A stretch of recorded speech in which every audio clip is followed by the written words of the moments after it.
আসসালামু আলাইকুম। দেখুন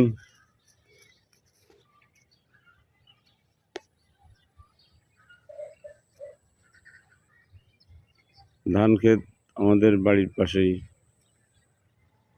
সুন্দর ফসল হওয়ার আশা দেখা যাচ্ছে। আশা করি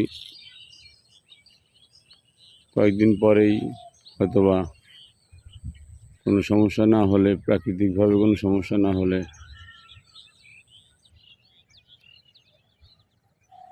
ভালো ফলন দেখা যাবে।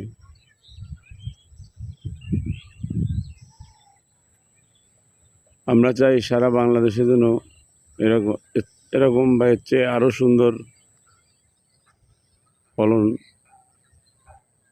এই মৌসুমে হয়, এটাই আমাদের আশা।